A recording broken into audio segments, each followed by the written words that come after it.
Hey guys, Andy Fogarty here from the AtHomeWelder.com, and I'm here for KingMetals.com, and today we're giving you a couple quick little tips to avoid metal warpage. Now there's no way to avoid the threat of metal warpage. How can we battle that problem and keep it down to a minimum?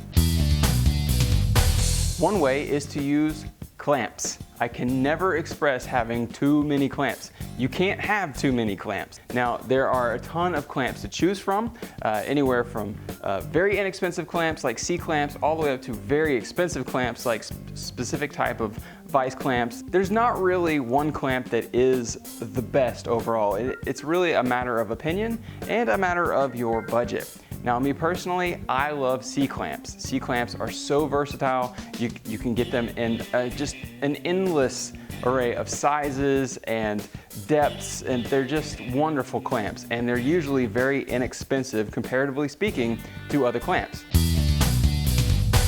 Next step is controlling your heat. Now, what do I mean by controlling your heat? Unfortunately, welding isn't like cooking, where you can just turn down your heat if things are getting too hot. You have to have specific settings for your welder and the different types of material that you're welding on. That really can't change that much. So how do you battle that heat? By breaking your welds up into smaller chunks. Now, what do I mean by that? Don't have very long continuous welds. That continuous welding is what is building up that heat, and that heat is just transferring further down your metal. And the further down it goes, the hotter the metal gets, and that's where your warpage occurs. Now, by keeping your welds in smaller bits, say 1 inch or 2 inch welds, that is going to cut down on your heat, because you're welding, you're taking a break, letting the metal cool. Not for too long, just a little bit, but just 10 or 15 seconds is enough to allow that metal to cool enough for you to be able to control some of that warpage. Now, that mixed with using plenty of clamps, you are going to eliminate warpage altogether. You're going to keep it under control.